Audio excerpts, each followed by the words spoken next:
As you all know, I had a debate last night with Leslie Rhorer. Awesome work. Well, he made a few claims, and I thought, let's do a series on the claims he makes, and let's try and explain why he's wrong. Enjoy. It does say yo flirs. Yeah. Yes, it does. So I can read this out. Do you want me to actually put up the text? You can just read it. I'll read it. Okay.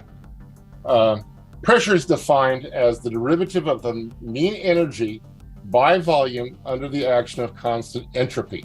So if it has to be under constant entropy, you can't be changing the entropy in order to be able to properly define it. Okay. Or as a derivative of the free internal energy by volume at a constant temperature. So you can talk about being constant temperature or constant entropy, but nonetheless, it's the derivative of the mean energy under the action of constant entropy. So that's the definition, or they're equivalent definitions, but that is the definition of pressure. Would you be able to send me that link?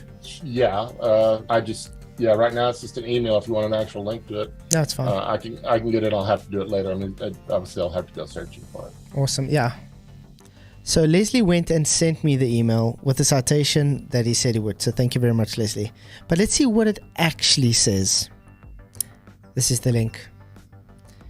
This is his specific part that he highlighted. In statistical physics, pressure is defined as the derivative of the mean energy E by volume, keyword there, volume, under the action of constant entropy, which is S, or as a derivative of free internal energy, F, by volume at a constant temperature T. That is, the dependence of P, pressure, from T, which is temperature, and V, which is volume, is determined by the equation of state. Now, this was his definition, trying to say you do not need containment. But let's go and look at this whole story, shall we? Remember, I brought up this. All of the gas laws are only approximations. None of them are accurate. Oh, really? They are. Tell that really. Tell that to people that build car engines. They know it already. I'm sorry. I know it. If you need to know how much pressure is in cylinder 1, it's quite accurate, mate. You cannot do. No, you cannot set your your computer without knowing the exact amount of pressure in there. No, that's completely incorrect. No, it's not. Pressure volume work. Because it's pressure volume work, it works exactly the same as my example with a cylinder of a car engine, requiring a physical container. Pressure volume work. What is it exactly? Well, I'm just going to give a really quick overview to show you why his own citation debunks his own misunderstanding what it actually says.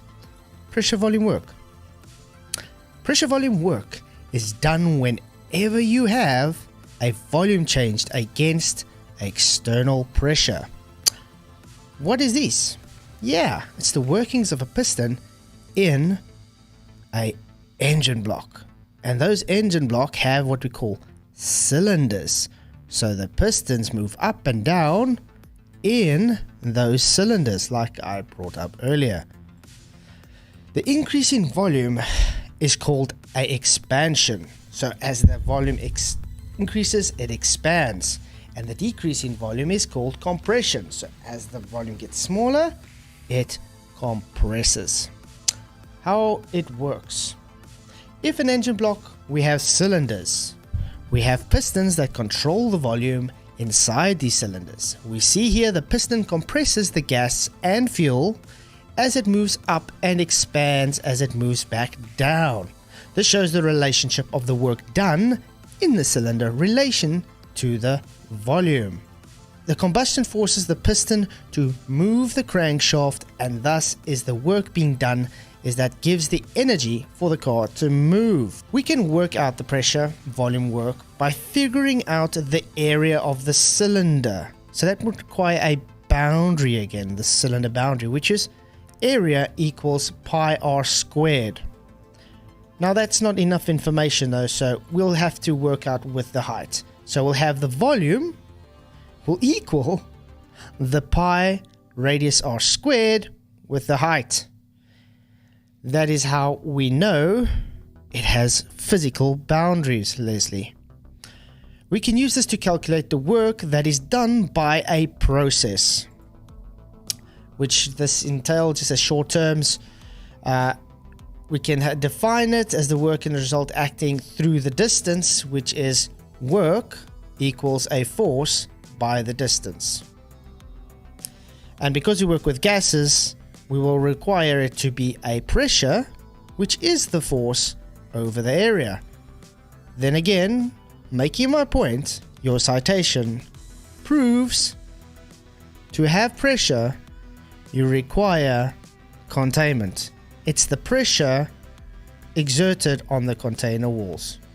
Well done, Leslie. An open system, the problem is you do not have containment for gas to be held down in it. So therefore you need the containment to have the gas pressure, because by definition of gas pressure, it needs to be exerting pressure on the container walls. Now, if it's exerting pressure on the container wall, would be the surface, and it has elastic collisions and can only change direction with a collision. It will hit the surface and bounce off into the surrounding system, which would be space. Flatzoid, that's totally false. I read you the definition. There's nowhere in that definition about any surface whatsoever. Secondly, it is simply false that an elastic collision has anything to do with an elastic collision is not the only way to change the momentum of a particle. You change the momentum of a particle by applying a force. And it can be a collision between two objects. That's one force. It could be electrostatics. It can be magnetic forces. Magnetic forces can certainly be used to increase or decrease gas pressure if the particles are ionized. Which is a different phase. So it's a different phase. It's not gas anymore. No, it's not. No, it's not a different phase. Ionized gas is a different phase. No, it's not gas. Yes, it is. And by the way, can you read this quickly? What does this say? What does that say for you? Force per area, but that's not a definition. Yes, it is. Okay, let's get another one for you. I gave you the definition. Okay, can I get you another one? I've got all Probably day, mate. not, because Pressure. Probably not, because What is pressure? It's a force exerted on the substance per unit area on another substance. So that's physicality. The pressure of a gas is the force exerted on the gas of the walls of its container. Mate, so it's wrong. I mean, I can show you all sorts of things coming from the internet that are just wrong. That's simply wrong. So NASA's also wrong to you. Okay, congratulations. Gas pressure, BBC. What is gas pressure? The particles of a gas collide with the walls of their container. Okay, like I said, I can... But it doesn't require that they be a container. Okay? Yes, it does. It doesn't have to be a container. No, it does not. It can simply be a sheet of paper. And if you want to call everything a container, then, as we said, then the surface of the Earth is container, and it doesn't need any other container. Either it is or it isn't.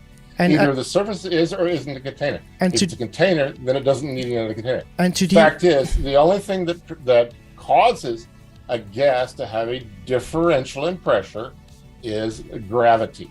There's no other explanation. There's no other explanation. I got on screen all this for you. I got this on screen for you. How much more? I see it on. How much more must I go for you? What is gas pressure definition? I can go on, mate. This is chemistry talk. What is gas pressure from Chem Talk? It's the force on a surface area. Okay? That's right. These are all the gas laws. Hi, I'm Emerald Robinson, and in this What Is video, we're going to investigate the state of matter called a gas. Gases are materials that have no definite volume and no specific shape. Gases can flow from one area to another, although the direction of flow is not directly affected by gravity. Is kept there by gravity. Although the direction of flow is not directly affected by gravity. Gravity. Although the direction of flow is not directly affected by gravity.